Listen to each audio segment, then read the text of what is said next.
है, किस तरह की बात है, क्या खाना? देखिए, पीड़ित परिवार 3 हफ्ते से ज्यादा का समय हो गया है और अभी तक सभी लोगों की गिरफ्तारी नहीं हुई। मेरी पीड़ित परिवार से बात हुई, उनकी एक ही मांग है कि इस पूरी घटना को अंजाम देने वाले जो मुख्य लोग हैं, जिन्होंने इसका संरक्षण किया, जिनकी जानकारी में सब हुआ, जिन्होंने आरोपियों को बल दिया इतनी बड़ी घटना को अंजाम देने का, उनकी गिरफ्तारी होनी चाहिए और उन पर सख्त से सख्त कार्रवाई होनी चाहिए। परिवार और कुछ नहीं चाहता, सिर्फ न्याय चाहता है और मैं चाहता हूं और हमारे पूरे क्षेत्र की इसकी, क्योंकि मैं यहाँ पैदा हुआ हूँ, ये मेरा घर भी है हरिद्वार।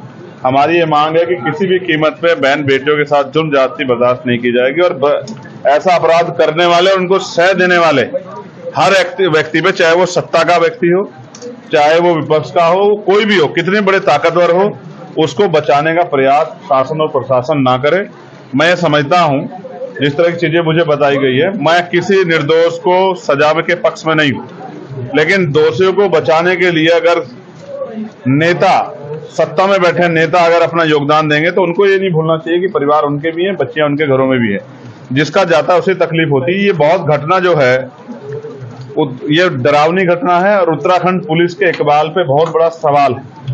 यहाँ के एसएसपी, मैं उनसे पहले से परिचित हूँ, जब हम यहाँ काम करते थे तो वो यहाँ के एसपी सिटी थे देहात, और अब वो यहाँ एसएसपी बनके जिले को चला रहे हैं। मुझे उनके ऊपर भरोसा है कि उनके नेतृत्व में कठोर कार्रवाई होगी और कोई दोषी नहीं बचेगा। अभी मेरी उनसे बात हुई है, उन्होंने एक बिटिया जो इस घटना में जिनको इन्वॉल्व किया गया है, जिन पे शक है, जिनका इस पूरी घटना जोड़ा गया है, उनके लिए कहा है कि वो बिटिया है, हम चाहते हैं उसमें जांच है। मैं उस पर सहमत हूँ।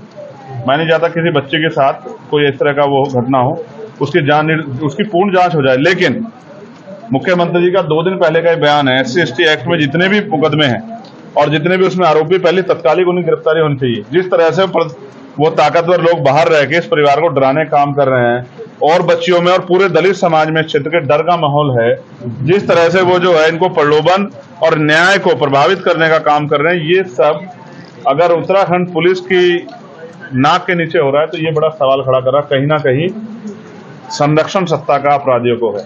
मैं मुख्यमंत्री से मांग करता हूं, मैं यहाँ के सीनियर अधिकारियों से मांग करता हूं कि अपनी जिम्मेदारी का निर्वहन करें। और मुझे आशा थी कि उत्तराखंड के मुख्यमंत्री, अभी यहाँ मंगलौर में चुनाव था, यहाँ आए थे, मुझे आशा थी कि वो यहाँ आके इस परिवार का दुख बांटेंगे। लेकिन जैसा मैंने कहा, जाति कभी नहीं जाती, क्योंकि ये बच्ची दलित समाज की है। शायद उनको इनके परिवार के पास आने का समय नहीं मिला। चुनाव में उनके लोग बहुत घूमे वोट मांगने के लिए, यही सच है और इसे हमारे लोगों को भी समझना चाहिए।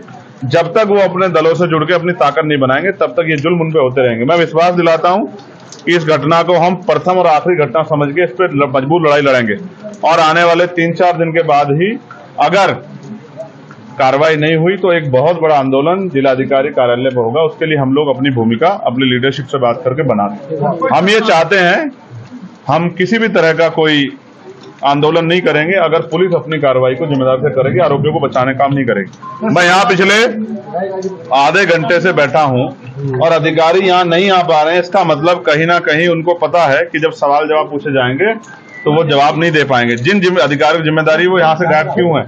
वो इसलिए गायब है क्योंकि उनको पता है कि वो अपनी ड्यूटी से धोखा कर रहे हैं, अपने कर्तव्य धोखा कर रहे हैं, इसलिए वो यहाँ से गायब है। इसलिए ये सवाल भी मैं छोड़ता हूँ कि वो ऐसे अधिकारियों को क्या कुर्सी पे बने रहने का अधिकार है, जिन अधिकारियों के नेतृत्व में इतनी बड़ी बड़ी घटनाएं हो रही हैं, जिस SHO, जिस CO के नेतृत्व में इतनी बड़ी बड़ी घटनाएं हो रही है और आरोपी खुलेआम घूम रहे हैं, उसको कैसे चार्ज दिया गया ऐसे लोगों को?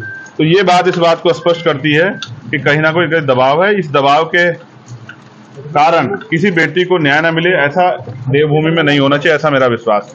मुझे उम्मीद है मुख्यमंत्री भी इस घटना का संज्ञान लेंगे और जो आरोपी फरार है, पुलिस उनको जल्दी गिरफ्तार भी करेगी, ऐसा मेरा विश्वास। की आर्थिक मदद की ये सरकार का काम है। अगर हर चीज के लिए मांग करनी पड़ी तो जब वो जनता से वोट मांगने आते तब उनको शर्म क्यों नहीं आती? ये तो उनको खुद देखना चाहिए कि वो माँ के लिए किस तरह मजदूरी करके अपना पेट पाल रही है। सरकार की जो योजनाएं जिन पे अपनी पीठ थपथपाती है, वो जमीन पे है भी या नहीं, इसका जवाब भी सरकार को देना चाहिए। संसद में बड़ी बेबाकी से आप अपनी बात रखते हैं क्या? वहाँ भी अगर लापरवाही हुई तो सेशन आ रहा है, बजट सेशन, मैं पुरजोर कोशिश करूंगा कि इतनी जो विभत्स घटनाएं घटी है और जिस तरह से अधिकारियों ने इस पर लापरवाही बरती है, इसको मैं पुरजोर तरीके से पार्लियामेंट में उठाऊं और इन अधिकारियों को वहीं पार्लियामेंट में ही अध्यक्ष जी से कह के बुलवा के इनसे सवाल जवाब हो, इनसे पूछा जाए कि ये आपको पर्याप्त तनख्वाह मिल रही है, पर्याप्त सुविधा हो रही है, फिर भी न्याय क्यों नहीं कर रहे हो, फिर भी आरोपियों का संरक्षण हो रहा है, फिर उसमें कार्रवाई क्यों नहीं कर रहे, इसका जवाब इनको देना पड़ेगा।